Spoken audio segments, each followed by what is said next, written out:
Carmen.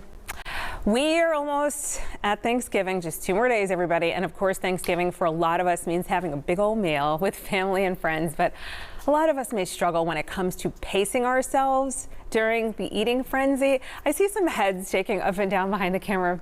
Well, joining us now, I see you, Parker King.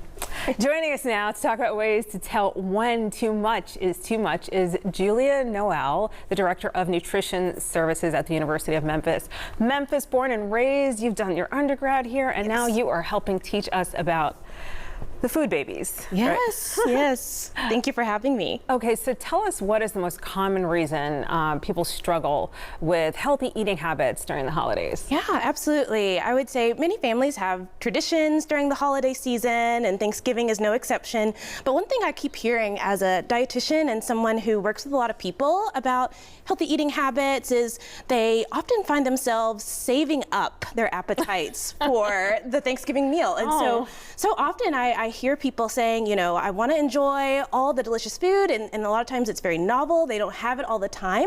But what that ends up doing is it kind of sets them up for this challenge to be able to control themselves at the celebration table. They have this ravenous hunger and difficulty being able to keep from overeating. And so one thing that I really enjoy telling people is actually a quote by Leslie Schilling, who used to own a private practice here in Memphis. And in her book, Feed Yourself, she says, the first goal of nutrition is to be fed adequately and consistently. So I often say, hey, if we can focus on having regular, adequate, consistent eating patterns leading up to the holidays, especially Thanksgiving Day, that can help with kind of being able to pace ourselves at the Thanksgiving meal.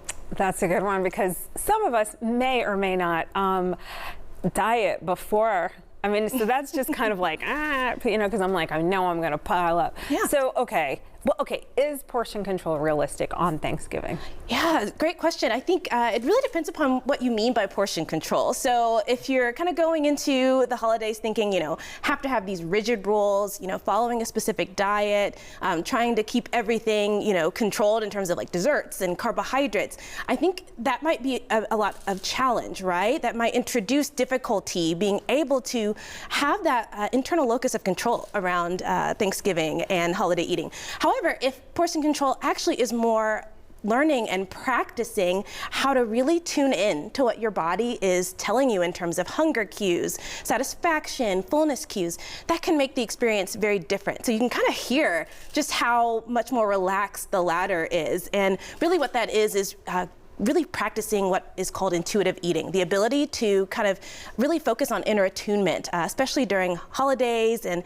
public gatherings, family gatherings, to be able to, trust that your body can give you those signals. And different people have different ways of hearing those signals, but I think it's really cool to be able to tap into what our body's telling us. Okay, this is like years and years ago. I remember reading that it can take up to 20 minutes for your body to know you're full.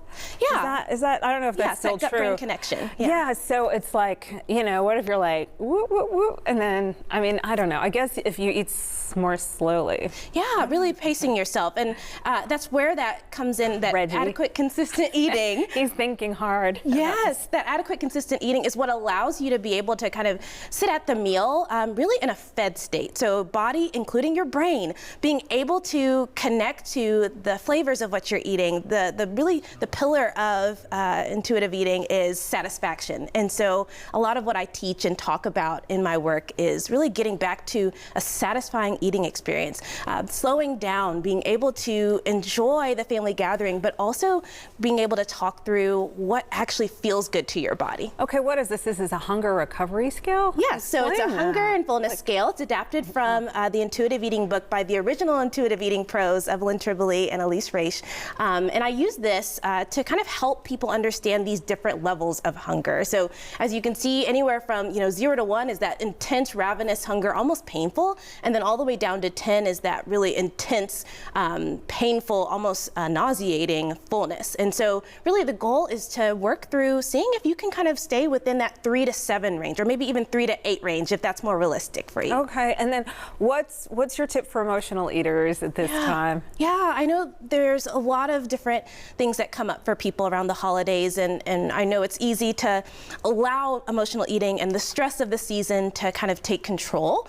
I always encourage, hey, if you can work with someone, whether it's a mental health professional or a dietitian who specializes in relationship with food and body, that can help you to get back to a place of recognizing, hey, how can you eat in a way that actually honors your body and allows you to realize that food doesn't necessarily solve those emotions, but that food can play an important role. There's different types of hunger.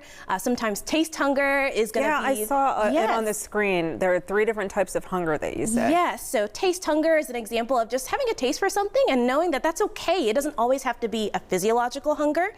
Practical hunger is being able to think ahead and say, hey, can I, focus on nourishing my body in an adequate, timely manner so that when it is time to eat the Thanksgiving meal, I'm not, starving and really having a difficult time controlling myself around food. And that's all different kinds of foods, not specifically just, proteins, carbohydrates, fats, but also things like desserts and, more fun and festive foods. And then the third form of hunger is emotional hunger. So it's neither good nor bad. It's understanding that sometimes we can have emotional needs that need to be fed or that need to be met but it's in not other food. ways. Yes, and food sometimes can be emotional, but I think it's helpful to kind of recognize, hey, where is that great need for being able to eat in a way that honors your body. Okay, so wait, you have a group that comes together in campus events. Yes, so we abbreviate it the BESTIE program. So it stands for Body Empowerment and Satisfaction Through Intuitive Eating. Okay. This is a workshop that I piloted back in fall of 2024 with a student cohort. Can I come? Oh, that's a great question. So one thing that we're going to try to do in the spring of 2026 is really expand this out. So we'll still make it accessible to students, but we're also going to expand it out to allow faculty, staff, community members of our facilities at the University of Memphis, but then also community members to see if they would like to be a part of it. It's a 6-week workshop. We try to make sure we go through the principles of intuitive eating in a practical way, and then it allows us to be able to really emphasize just how to have a healthy relationship with food and body. Julia, I'm going to be thinking of you when I eat my food now. Thank you so much. Thank you. And still to come this morning, most all of us have seen the Christmas classic Scrooge, and now High Duluth Theater is reimagining the performance. The founder and CEO joins us with a look at the production If Scrooge Was a Brother.